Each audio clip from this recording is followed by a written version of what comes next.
Welcome to Rise and Thrive Conversations for Greatness. I'm your host, John Merkus, and today's podcast is a beacon of personal growth, motivation, and inspiration. Joining us is an extraordinary actress and a catalyst for success. Trained at the London Academy of Music and Dramatic Art, landing a role in Mission Impossible, this was more than just a role, it was a lesson in harnessing fear and transforming it into stellar performances. But our guest, her impact extends beyond the screen. Her epiphany that life itself is an act and often unconscious has shaped how professionals approach success.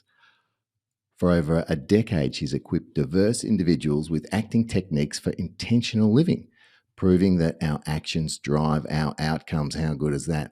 Whether you're interested in elevating your profile, mastering communication, or seizing opportunities, her approach offers a new dimension to personal growth and success. Get ready to be inspired and learn how to play right. Welcome, Dale Stevens, to the podcast. Oh, thank you so much, John. That was great. I think I need to take you around my back pocket and people say, what do you do? I go, well, just ask John because he's just done this. Yeah. Happy to do that. And I really want to dive into your personal development work. But before we do that, let's talk about your journey into acting. If you can share with us what drew you to acting and how your acting journey evolved. I'm not really you couldn't say I'm a big goal setter. I'm not Arnold Schwarzenegger in that sense. I'm just kind of very organic. And so, yeah, acting, well, I was a professional dancer, then I was a model. How did I fall into acting? Because there was an acting casting person in the modeling agency and they asked me, did I want to try it? It's that random. So That's great though, with the people that you meet and how they influence you. And someone said, "Hey, do you want to do this?" And then it's taken you on an amazing journey. Yeah, keep going. Yeah, and I remember saying to my mum once, I just said to her, I said, "Do you reckon I could be an actor?" And she said, "I think you could do anything if you put your mind to it." And so I went, "All right, okay."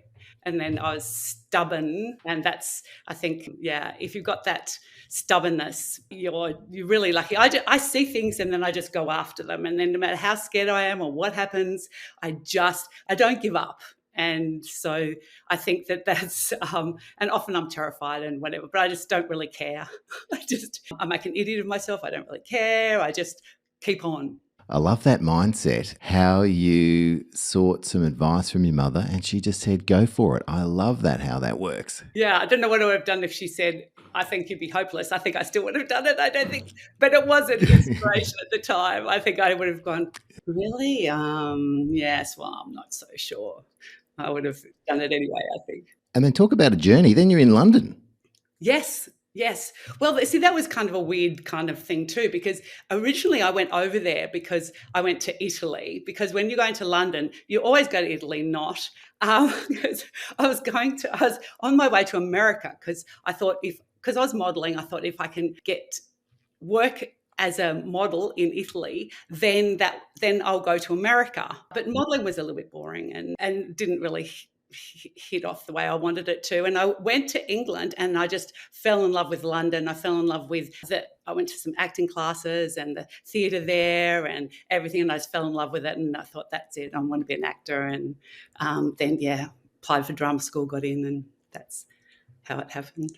Yeah, well, I don't think everyone's been to the London Academy of Music and Dramatic Art and studied. So you would have learned some really great stuff there, I'd imagine, both personally and professionally. Any insights as doing that work and with your acting that really struck you on a personal level? Well, I think that, look, my philosophy in life is probably to thine own self be true, which is a Shakespeare quote, naturally. And I think that life happens in between your ears, and it's how you get to know yourself and then use that to the best of your ability. So what I found is that I was, even though seem so confident now, but I really am by nature quite a shy, introverted person. And what I found is if I put myself in different situations, then I learnt to be able to deal with it. So I would go to a different country or try something new, and then I had to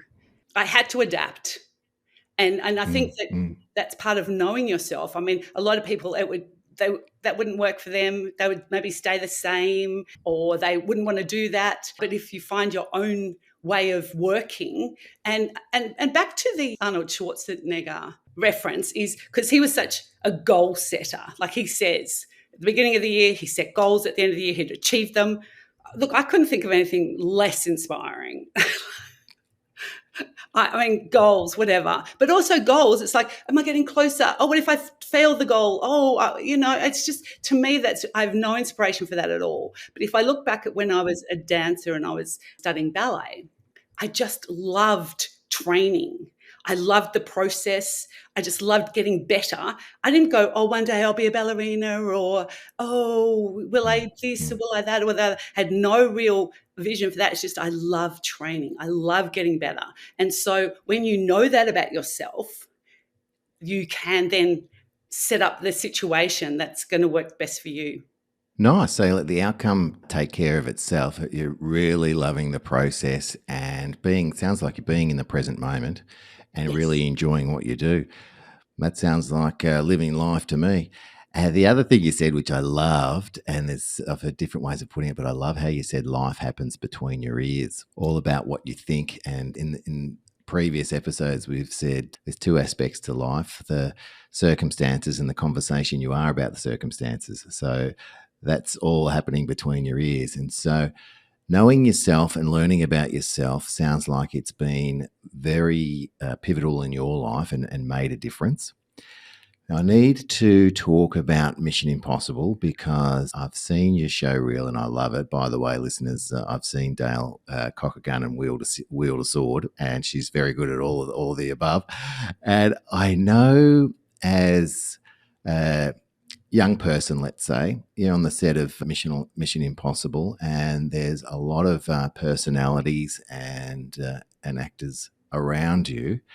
How was that experience for you, and how did that impact your career and your personal growth? Yeah, certainly. So I got the job. It's Mission Impossible, the series, the real thing, not the movies. And I got the job. That was all great. And I was playing an assassin who dressed up as a man to carry out the assassinations. And so it was this amazing character. And first couple of days, I was with the other actors and lots of extras. And the energy was great and it went really well. And that was great.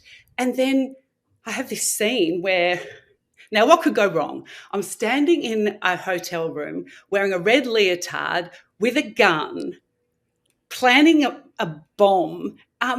What could go wrong? How could I look like an idiot? So much opportunity to look like an idiot.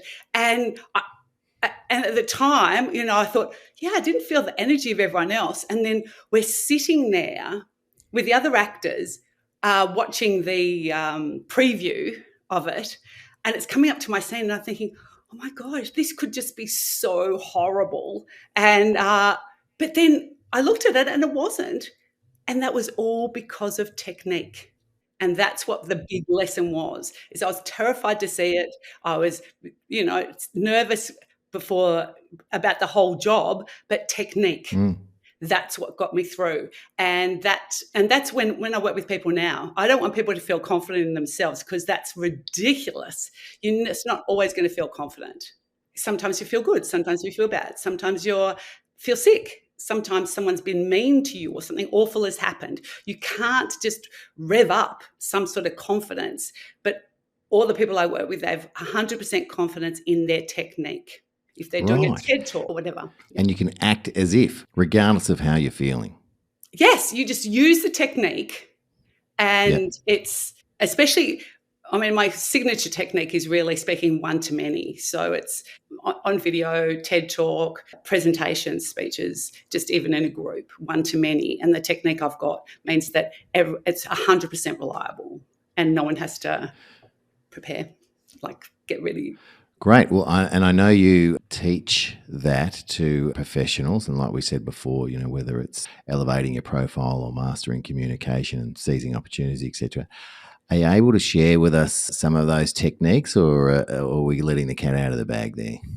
No, absolutely. So, just to give you a bit of an overview, with my work, I've got 7 foundational practices that it's all based on, and then 48 behavioral hacks, which are mind hacks, vocal hacks, and body hacks.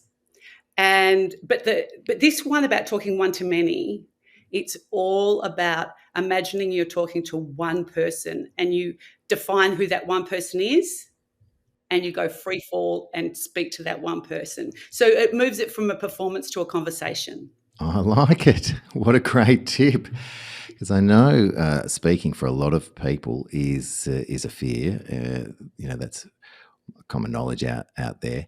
And I love that tip for delivering a powerful, confident speech. So pick a person. So pick someone that you're confident in speaking to, I would imagine, and love having a conversation with. And so I like how you said that. So it turns from a presentation to a conversation. Yeah, because people don't want to be presented to.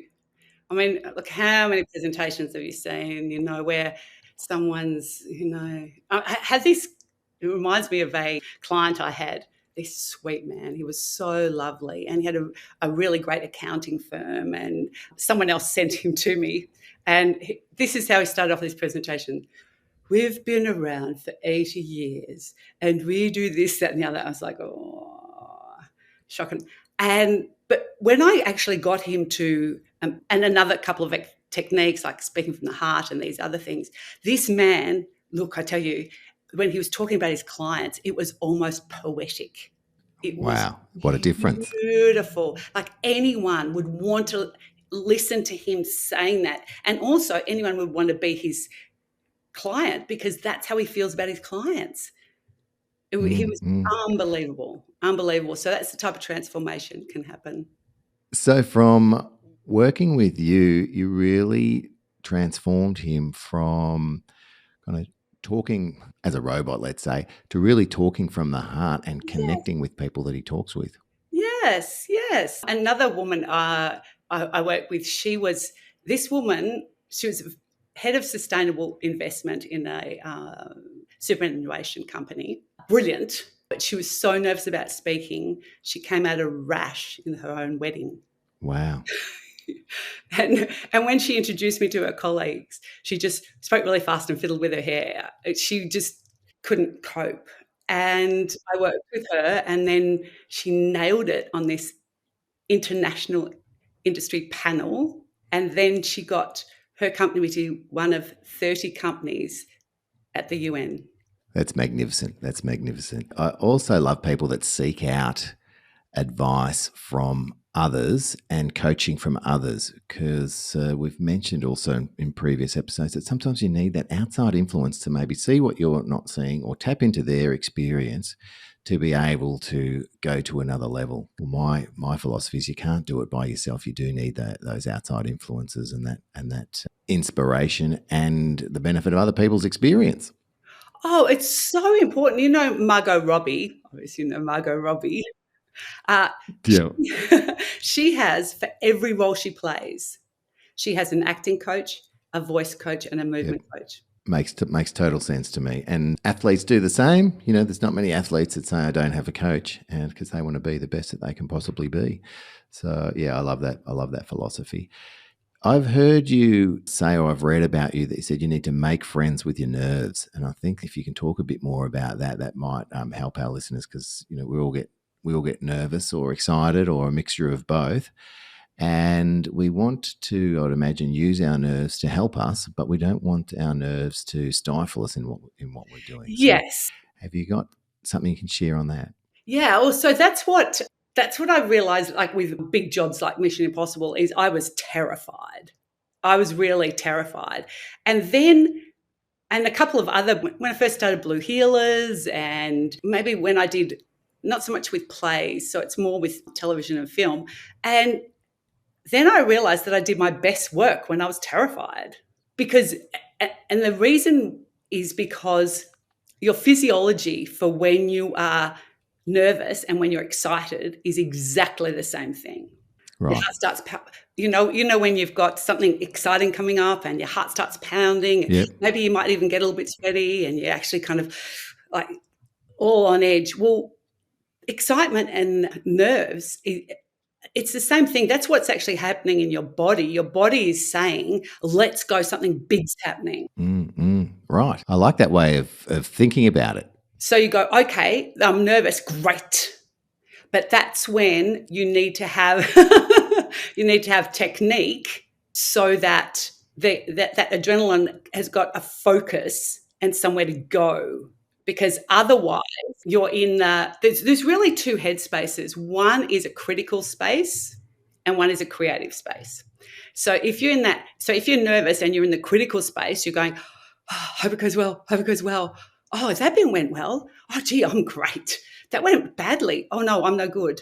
I'm great. I'm bad. I don't know. But oh gosh, where am I? I don't know. That horrible experience. You're totally in that critical headspace. It's going great. It's going badly. I don't know what's going on, but it's all in your own head. And it's a horrible experience, and it's horrible for the audience because it means that you're performing at them. But if you're in the creative headspace, then you're focused on them. Then you're thinking, oh, I'll tell them this. Yeah, I'll tell them that. Oh, I think that's enough on this. Oh, I'll bring in this. Will I bring this? No, I think I'll tell them this. And you're living in the moment in a creative space, which is fun. And you're connecting with them, even if you're not. I'm not a fan of looking at the audience, or even people say, oh, be aware if this person's doing this, or feel this, feel that. No, just feel that, just have an overall feel of it and be in that creative headspace that you're focused on them. And then it's a conversation that's fun. I'm hearing a fair bit as you speak there about being in the present moment and being creative in that moment and going with what you feel is creative and is going to work in that moment without overthinking it. Oh, I think that's so important. And what just popped into my mind when you said that was that when you're having even one-on-one meetings, you can't really listen properly. I mean, there's a lot of sales training and stuff like that kind of go, well, do this, then do that, then do this, then do that. And then you're all kind of caught up in what's going to happen, or what it's all kind of manufactured, but it's sort of pushing you into the future of what's going to happen. Whereas what you're saying, I think, is 100%. If you're totally in the moment, then you can actually really listen to that person. I've had so many situations where I just connect with someone on LinkedIn, and then we start having a chat, and then after a while they say, I'd like you to help me with this. I've never even really said anything. I think that being in the moment is, what they say. They say the past is the past, the future hasn't come, and the present is called the present for a reason. And it's a gift. Yeah, speaking about LinkedIn, I do love your short posts because they are interesting and you always give us a bit of gold.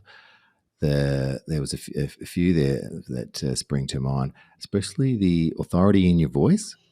I'm going to prompt you with a couple to expand for those people that might not have seen those posts, and of course I'll leave your contact details in the show notes so people can follow you and connect up with you if they'd like to, and I don't see any reason why they wouldn't. So the authority in your voice, can you tell us a bit about that? Yeah, certainly. If anyone has been an actor or a singer, they know that we have a head voice and a chest voice. And the head voice is, quite light and easygoing and, quite good for every day. That's all good. But if you want to really have some impact, then your chest voice is something that creates immediate authority. And Chris Voss, the famous ex-hostage negotiator, he calls it a late night DJ voice. Sorry. I really like that. Sorry. I don't know, it just resonates a little bit like, so it's probably not like this at all, but it springs to mind the late night love songs and dedications. Sorry. Well, it's the same tone, a little bit different. It's probably better than that. Yeah, it's a lot more than that. Yeah. Sorry, back over to you. No, that's true. Look, it's the same tone. So, yes. So I just get people to hold their chest and hum quite low, and then start talking and feel that resonance. So, and it's also, you can imagine if someone is having a conversation, say someone wanted to change the date of a meeting or something like that, and people going, oh well, we can't make it this day, we can't make it that day, we can't make it the other day, and they had a date they really want to make it. So could be chatting away and going, well, it's possible, yes, I suppose, they want to make it Thursday, and they go, oh yeah, Tuesday could be possible, Wednesday, yeah, no, I guess I could make that. But what about Thursday? Would anyone have any real objection to Thursday? Because that would work the best for me. Thanks for demonstrating. That was very powerful. I like that. Thank you. I can see how there was authority for Thursday there. Yes. A great demonstration. I also enjoyed your post on charisma, and because I'm a daggy dad, according to my kids, I only recently found out the shortening, or everyone's saying Riz these days, shortening for charisma. So you've got, I don't, got to shorten it. So you've got a post on charisma, and you want to let our Rise and Thrivers know a bit about what was in that one. Yes, I think it's really interesting. I think smiling is really interesting because it's so easy. And so why smiling works initially is because when we meet someone, our mind is scanning friend or foe. And so if you're smiling, immediately it's friends, so people relax. And surprisingly, they've done research into TED Talks, and when people smile more, they come across as smarter. Yeah, right. So you'd think that, like, I'm smiling now, exactly. But I can't help smile now. We're talking about smiling. So we're both really smart because we're smiling. Go on. Yeah, exactly. And so you'd think, I would have thought that being kind of brooding and, would be, oh, she's so smart, but apparently not. Also, it's got health benefits, amazing health benefits. They've even found if you put like a pen between your teeth, even that physiologically helps you. So smiling is just and also I think we're all a little bit vain. If you're sitting on a Zoom call, listening to other people, if you can just kind of smile a bit and nod and support them, then they will, not like it. You'll look better. Yeah, I couldn't agree with that more, especially this day and age where there's a lot of Zoom video meetings, Microsoft Teams, whatever the platform is that people are using. It is really worth being mindful about how you look on the camera. And I love your tip about smiling and nodding.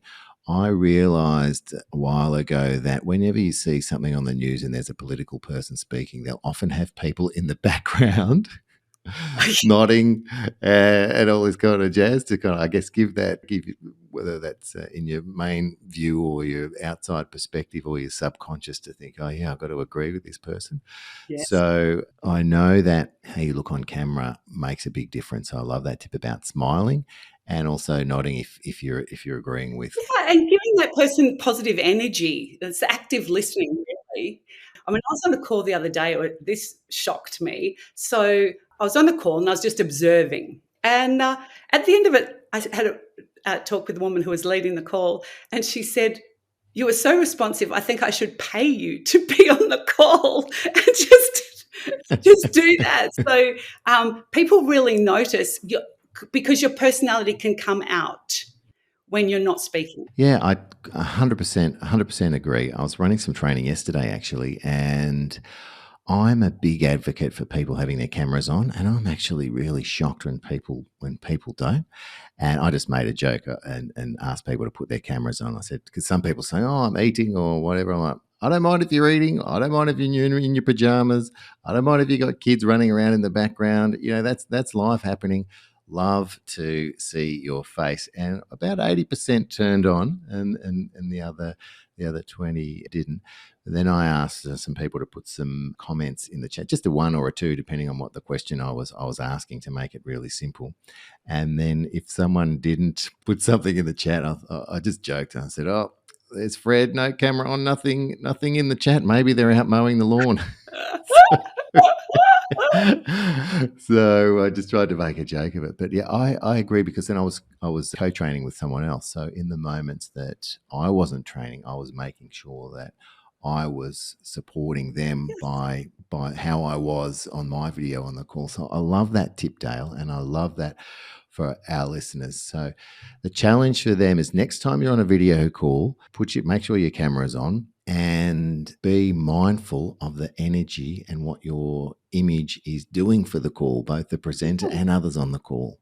Yeah. Yeah, that's absolutely gold. And it's good because you can see yourself, so you can kind of get used to that, and then when you're in person and in a group, you can be an active listener. Then you can support your team. I mean, really, what I encourage people is I teach someone to be a great speaker, and then I teach everyone else to be active listeners to support them.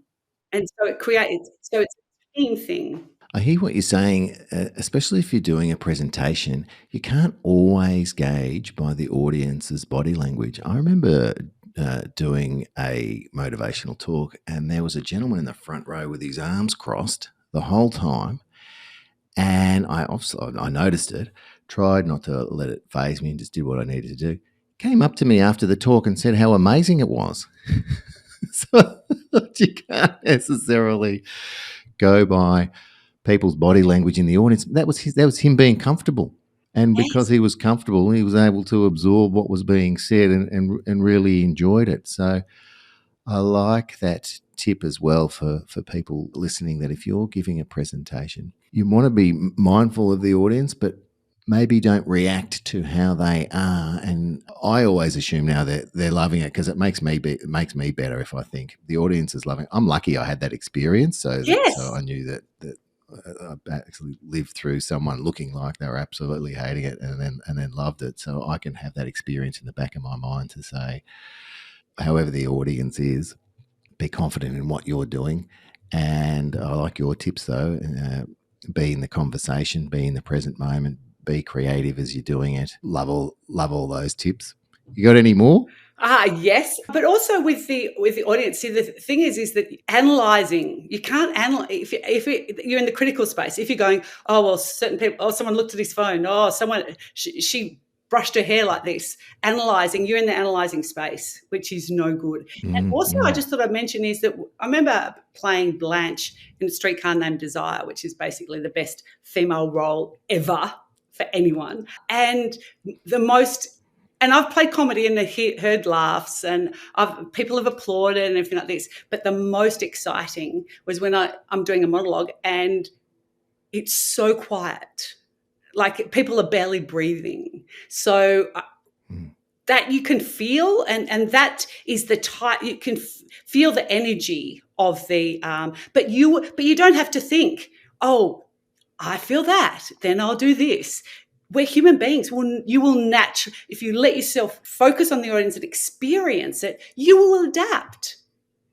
It's not an analytical, oh, I better move on here. They seem a bit bored. It's kind of like you will naturally work towards them. Another thing I'd love to mention about the videos that I do is that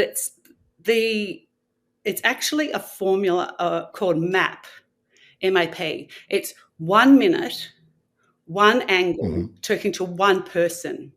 I love that. And I get that now, having watched them, that's now you've mentioned it, it kind of makes sense because you feel that in your videos. Yeah, love it. And because this extraordinary thing is that if you tell your brain to do 1 minute, if you've only got 1 point, it will do it.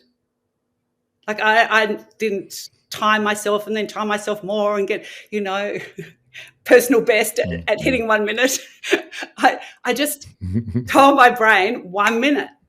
And it's like when I did a workshop a while back, and it was a 3-hour workshop, and I just did it. And then I'd kind of rounded it up, and I didn't know what the time was. And I said, what's the time? And I'm thinking, oh my God, could be way over, could be way under, I don't know. And it was like 10 minutes to go.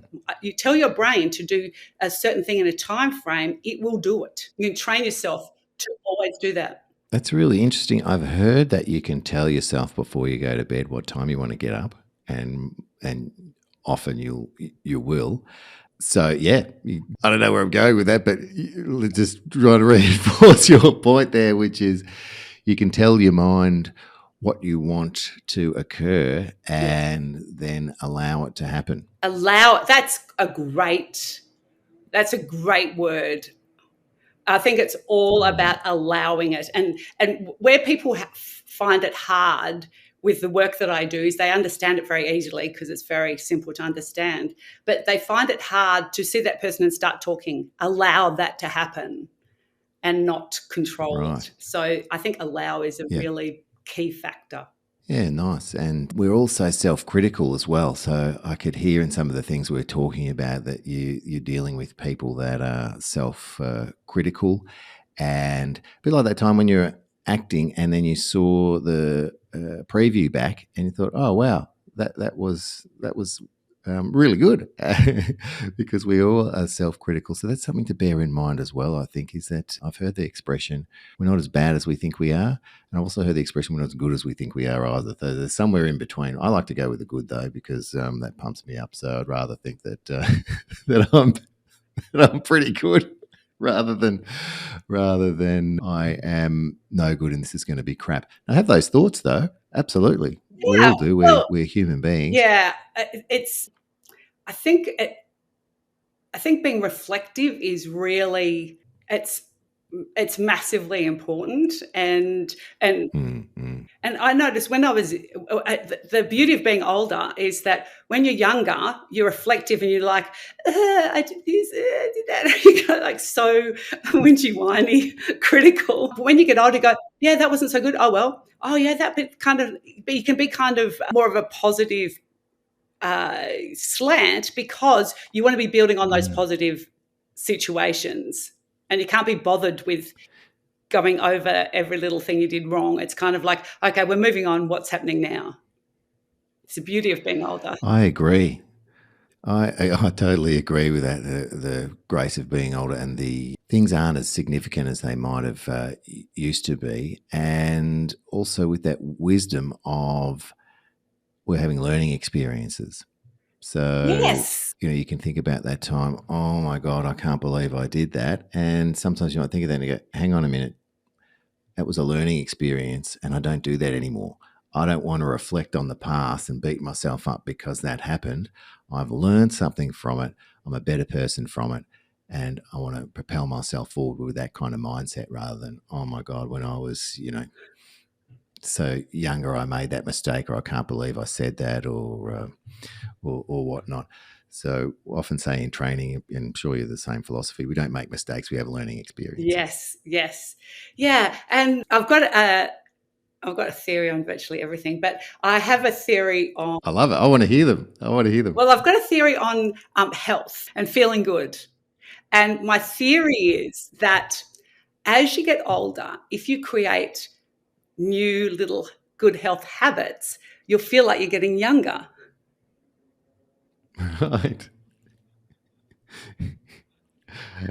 And great. Is that working for you? That's what you're doing? Yes. Like this year, now I didn't do, I think New Year's resolutions on New Year's Eve is probably, or even New Year's Day is probably because you could fail, and that, that I'm not really into that. But I think a couple of weeks into January, I did this thing where I thought, okay, I'm going to give up alcohol, coffee, and carbs. And Right. I did. And then now I'm like, yeah, I feel better for it, and drink more water. And now I did, and I just feel so much better. So now I tend to watch stuff on YouTube about all these different like scientists and stuff like that, about how you can do tiny little changes to your diet or to your lifestyle. So I'm kind of like, well, I feel better now. Well, gosh, how much better could I feel? What a great attitude and mindset. Definitely hearing I love this time of year. Now, people could be listening to this podcast any time, but just so the listeners know, we're in early January, and it's like a new beginning. It gives you a chance for a new platform to kind of explore different things and maybe change some things that you were doing last year, unless you want the same things. But, as we know, if you want something different, you've got to do something different and maybe think something different to have different things or be different in your life. And I am hearing those. You don't necessarily have to do these major changes, just little things often make those small changes to make a difference. I think you've tackled some couple of big ones there, and I can relate too because back in November I stopped drinking alcohol. So for 3 months I haven't had a drink, and I feel bloody fantastic for it as well. Who would have thought? It only took me 54 years to work it out. Well, I wasn't drinking when I was, before 18. No, when you were 5, probably 5. Yeah, that's right. So let's say, I don't know, 35 years, whatever. Yeah, feel great. I actually read a book by a guy called Alan Carr that talks about that. And I just had an experience where, nothing super major, but I started to feel a bit low. And it took me a while to get out of that lowness. And the one thing that I could think of was that I was after a bit of a break, and I was uh, drinking more than I normally would. And I thought, I reckon that has caused me to feel so low. And I thought, you know what I'm going to do? I'm going to try an experiment. And I reread the book. I've got an audio book, so I played it in the car. It's Alan Carr's book. It's actually called How to Stop Drinking. And it just made so much sense because I've heard some other comedians and entertainment people refer to that book before. I thought, oh, okay, well, I'll give it a go.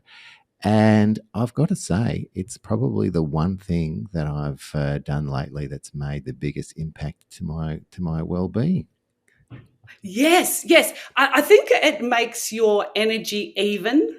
I think that's and coffee as well. I find my energy is so even. Whereas, I have a couple of coffees in the morning and I'll kind of be a little bit, up, and then mid-morning I'll be a bit down, and then if I even just like had one drink in the evening, I'd be kind of, oh yeah, feel better, and then feel worse, and then feel this, feel that, and just really kind of a bit all over the shop. And like now I just find my energy is just so even throughout the day. And if I actually, like I can just like lie down for, like 20 minutes if I'm like really exhausted, and then I get up again and I'm refreshed, very even energy. So yeah, and also I've been listening to Andrew Huberman, I think I've been listening to some of his stuff too. Yeah. He's insane. Like that's just the brain stuff. And when he tells you what alcohol is doing to your brain, that's sort of pretty much like, okay, maybe I won't be having any of it, So he's very interesting. It's one of those things with there's definitely a lot of power in that knowledge. And then when you find out some information about what's really going on, it's really an eye-opener. And I think that's, whether it's that or whether it's other areas in life, gathering information and having that curious mindset and learning, whether it's about public speaking, whether it's about your health, it's so, so important to enhance your life, because some people would say, and I tend to agree, we're here to learn. We don't know everything, and we're here to learn. And I also love, though, when you do learn, you want to share some of those things that have made a difference in your life to help others. And you're definitely doing that, Dale, which is absolutely amazing. If people want to do and work with you, what can they do? Yeah, reach out to me on LinkedIn is the best. I live on LinkedIn. Yeah, I love it as well. And I'm not really a TikTok person, but I feel like I've got to get on there because there's a lot of podcasters on there, and I think I'm going to have to bite the bullet and get on there. But I like LinkedIn as well. Yes. So LinkedIn. And then what can we do with you? You're going to help us with our presentation. You're going to help us with our profile. You're going to help us with our speaking, our body, our mind. Okay, so I think you tell us? I think why most people come to me is because they want to get a competitive edge. Right. So they want their company to grow or stand out or compete in the market, or they want to get a promotion, or they want to... It's for really a business outcome in that way. I think that's why people come to me. They want to develop their people so they don't leave, and so they perform better. So I think there's those reasons. I think that's why people come to me. But I think we definitely achieve that. But I think what they get beyond that is that they have stronger relationships I've even had wives tell me that their husbands have changed dramatically for the better, and that people, he was even teaching his children what I taught him. So it's stronger relationships. I think that is what they get, even though they often come to me for a competitive advantage. I think that's what they do. I love that, because I love how things can transfer from a personal and a professional standpoint, where you might learn something because you want to do something about business, but it translates to your personal life. That is magnificent. It must be very, very rewarding. It's so much fun. And my other slogan is most fun wins. Oh, I like that too. So if you're doing what you love and what you're good at, with other people doing what they love and what they're good at, it's amazing fun. So, and people learn better and quicker when they're having fun too. So I really believe that. Yeah. Can I just add one more thing? Sure, anything. So I think this really ties into what you and I do, and that's the hero's journey. Do you know the hero's journey? Yes. And what's so the hero is going along status quo. What's the first thing that happens? They say you need some kind of tragedy or something, don't you, or some kind of catalyst to pull you out of your everyday thing, and then you start on your journey, because you've got to overcome a few things on the way. Yes, a disruption. A disruption happens. People are going along without any disruption. Nothing happened. There is no hero journey. There's no movie. They had a nice life, and their children were happy, and they retired, and they had grandchildren, and they're happy. There's no story ever. There's no hero's journey that is like that at all. The hero's journey always is from a disruption. And when we live in Australia, it's easy to stay in the status quo, or have a disruption and just get over it and end up the same. So my theory is that we need to disrupt ourselves. We need to put ourselves in a situation. So with your coaching and your training, with my coaching, my training, that is, you are disrupting yourself, because you want to do something differently to get different results. So you have to disrupt yourself. Otherwise, you're just waiting around for some brilliant thing, or you get promoted and you don't even, without really trying, barely happens, or some tragedy happens to you. But you're waiting for that external thing. And I think that internal disruption, that you taking charge and going, no, I'm going to take something new on, is what propels you into the hero story. That's motivating and inspirational. I love it, the way that you've said that. That's, as we've mentioned, how great movie scripts go, and books as well. I love what you're saying about the waiting around for things to happen, because I did a personal development course, and they were really strong. I don't know if I have to say aggressive, but they were really driving the point home, saying there's no one coming. Stop waiting around to be discovered. There's no one coming to rescue you. You're not just going to be plucked up and have a great life. You've got to go out there and get it. Learn new things. Like you're saying, get a bit disrupted, go on a bit of a hero's journey. It's a bit like, as well, if something happens to you that you might feel is negative, maybe it's not. Maybe that is the disruptor, the catalyst to go out and do something else. You know, how many times you hear people say, I thought it was negative at the time, but I'm so glad that it happened, because now I'm with that person, or now I've got that job, or now I live in this place that I love. And if those things hadn't happened, that would have never happened. So it goes a little bit along with the mantra that I learned, that I use, which is everything happens for a reason, that it serves you. So I don't know if that's true or not, but what it does is it empowers me and gives me a mindset that things are going to be okay, and that allows me to take action. It doesn't paralyze me. It propels me to have the energy and excitement to be able to take action. And so that disruption in the hero's journey, I can really connect with that. But what you're doing by doing that is you're taking control of the meaning. Yes. Happens, and you've taken control of the meaning. So everything happens for a reason if you take control of the meaning.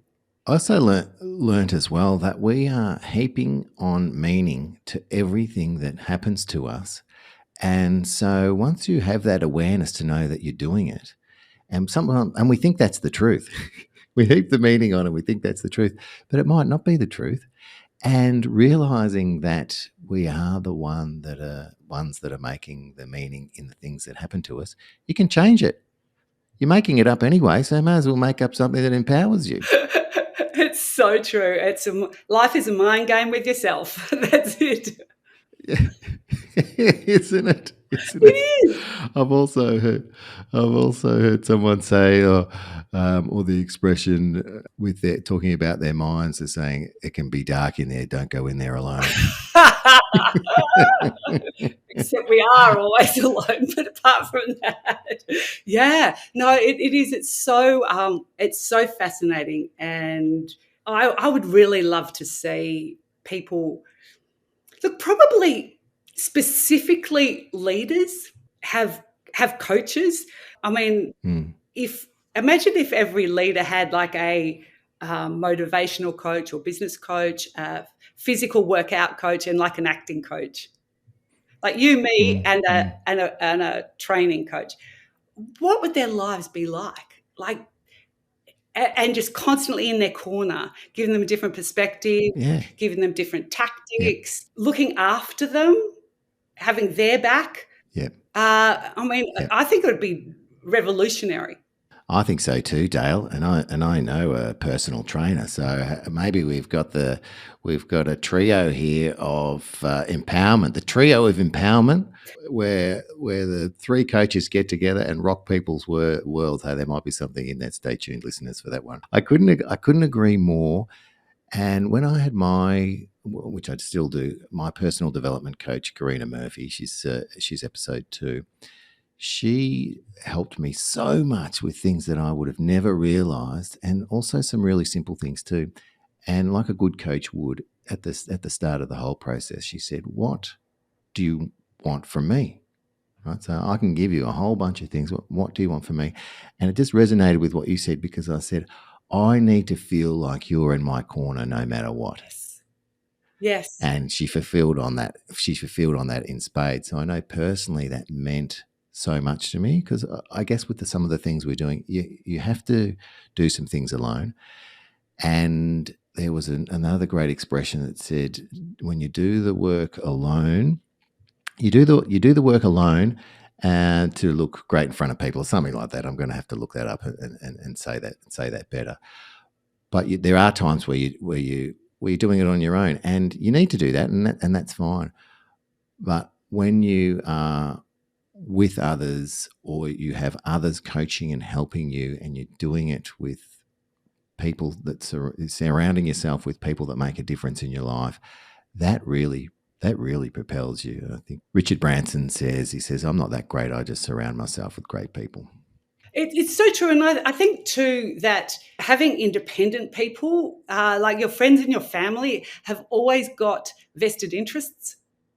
They've always got their own thing. They've known you for a long time, so maybe they've got some ideas about what you're capable of, or some limiting beliefs about what you're capable of, or they personally see you one way, or they personally like to see you go one way, and stuff like that. So I think having independent people who you can tell if they really support you. I've had a rebranding experience recently, and this guy is just unbelievable, creative director like there's no tomorrow, and he's like that for me. Like, he'll go, "Oh, no, don't say that, don't say that, don't say that. Yes, that's the gold." And he's just totally in my corner. Like, he never goes, yeah, maybe things aren't going so well. It's like, great, why aren't people noticing you now? Kind of, he's really, and I think it's invaluable. Yeah, because their intention is for your greatness, and with that as the context, they can pretty much say anything, because if you have that trust and you know their intention, that makes a massive difference. I love it, Dale. I love it. And I think there is something in that trio of greatness. Yes. I think so too.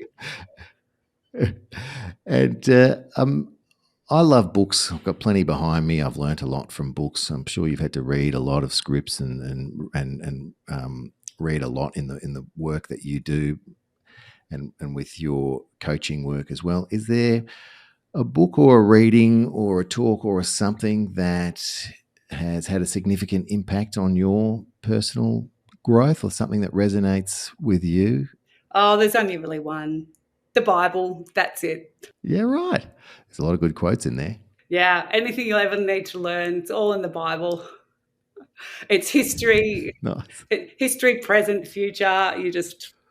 The stories are incredible, and they just help you really. Well, they help me relate to my life and know that God's always there, even no matter what's happening. And I suppose it reinforces it's not about the outcome too.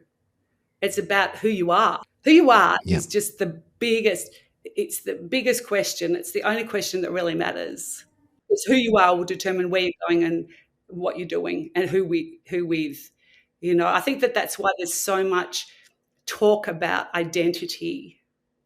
And I think the sad thing is that identity has turned into tribal groups as your identity, but really every single person is sacred. Every single person is made in the image of God as a unique entity that is just has never been before and never will be repeated. So I think that your identity, and you can create your own character like an actor creates a character, because otherwise we're just a mass of habits.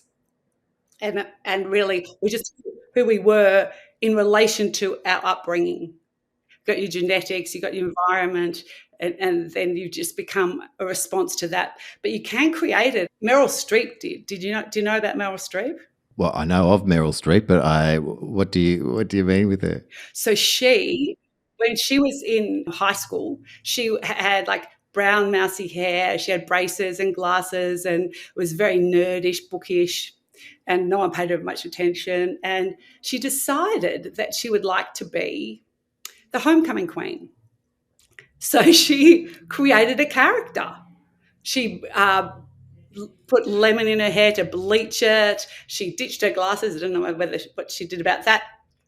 Convinced her parents to ditch the braces, ditch the glasses, and started acting in a way that was consummate with being the homecoming queen. And she did it. She created this character that became the homecoming queen. She dated a football star, but he was going out with someone else, so that wasn't good. But I don't approve of that. But creating your own character, and so she created her own character before she was even an actor. And so that's what I encourage people to do is almost treat yourself like a blank slate and go, okay, who do I want to be? How do I want to be physically, vocally? How do I want to show up? Because we all know when we're behaving in ways that are really aligned with who we want to be, those days where we go, yeah, that's me. I like that. People responded to me in a way that is all aligned. They got me. I got them. I was all aligned. And other days you go, why did I do that? That's not even me. I love that, Dale, because it's acting as if, and there's so much about manifesting and stuff like that, but I also love that acting as if, and then that draws those things to you. Yes. It's another thing I learned is the be, do, have. You're probably familiar with that, but I always used to think you need to do things to have things so you can be someone. So in my case, do speaking so I can have gigs, so I can be a international speaker. And then someone said to me once, how do you think a international speaker would be? And I went, inspirational, motivational with the people that they meet, compassionate, all the things. And they said, you can be that right now. You don't have to wait. It was such an epiphany. It's like, so instead of the do, have, so you can be, it's be that first, and then you'll have whatever you have, and then do things based on how you're being, and then you'll have whatever you have. I love it how you've said there. It's a bit like acting as if. Yeah, and I think the thing I'm not such a fan of is that fake it until you make it, because the idea of being fake is just not. It's not fake it till you make it. It's No. keep on being it until you become it.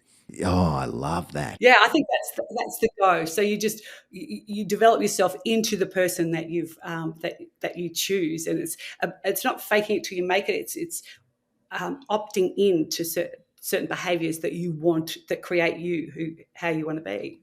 So I think it's more like that. Yeah, and being it until you become it. I like that. And that ties into, it's another expression that you hear all the time, this imposter syndrome. But you just got to put that aside, because who would end up becoming anything unless they decided they wanted to do it, took the action, but was a certain way of being, or understood, or decided to be a certain way before they started. Well, that's it. I mean, I don't know, this imposter syndrome, it kind of annoys me a bit, because if you go, have you got the imposter syndrome? Do you sometimes feel like not worthy and stuff like that? Well, everyone feels that. Have you got an imposter syndrome? And then what are you going to do? Focus on your imposter syndrome and try and get rid of your imposter syndrome? By the time you've focused on all that, you might as well just go, oh, well, everyone feels insecure sometimes. No big deal. What am I going to do to get where I want to go? Like, I think focusing on something like that is just, it will send you mad, I think. Yeah, I think it will. I love how you put that, because we all feel that way sometimes, and it's just about how you think about it, how you deal with it, the conversation you have in your head about it. Yes. And you can change that to be a more empowering one, to propel you to be how you want to be. And you get to choose. That's the beauty about being human. You get the choice. Well, that's right. And so if something happens and you go, I don't feel worth, I mean, one of the things that I do sometimes is, if I was with the Australian Transformation and Turnaround Association, I'm part of that. Now, I haven't done any transformations or turnarounds in business. I haven't done that. It's total. So in that sense, I'm totally out of my league. And so rather than going, oh, have I got the imposter syndrome? I go, gee, I'm punching above my weight. Yeah, good. Let's come in my lane. I'm confident in my lane. Nothing can knock me off that. So I don't feel insecure because I'm bringing what I've got. But I go, yeah, I like punching above my weight. I don't want to be the smartest person in the room. I don't want to be the most successful or the most experienced. So you can just change it to something else rather than going, oh, I think I've got imposter syndrome. What am I going to do about that? Oh, I better read a book and I'll watch some videos and try and get rid of this imposter syndrome. It's sort of, I don't think that would work. No, I don't think so either. And I love what you were saying there about when you're surrounded by that group, you're there for a reason, and you're meant to be there, and you can still share your experiences and make a difference with that as your context. Yeah, why not? You could be anywhere then. Yeah, yep. Now, I always like to ask my guests, is there something that you wish that I'd asked you? Yes. What happened to you when you were 6 years old? All right. Well, Dale Stevens. Yes. What happened to you when you were 6 years old? Well, I'm sitting in the Princess Theatre and the lights go down and they come up on Alice in Wonderland, the play of Alice in Wonderland. And Kathleen Gorham, who's a prima ballerina, plays Alice. And she goes down the rabbit hole and she comes up into a whole new world. And in that moment, I knew I wanted to be an actor. Wonderful. That's the moment. And I love that. Thinking about that just makes you so happy. I could see it in your face and you smile, and how you tell that story.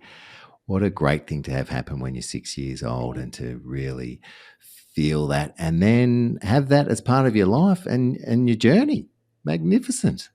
Yes. Absolutely magnificent. Well, we are at time, but Dale, I'd love to have you back on the show. I've loved all your gold and the wisdom that you've shared with us about acting, about life, and your story about how you came to do what you do. Dale Stevens, you're awesome. Thanks for being on the show. Thank you, John. Oh, it was so fun. It's so great talking to you. Oh, my gosh. Thanks for joining us on Rise and Thrive Conversations for Greatness with John Merkus. Remember, you are loved, you are worthy, and you do matter. Embrace the journey of personal growth and motivation. Let's go out there and do something great.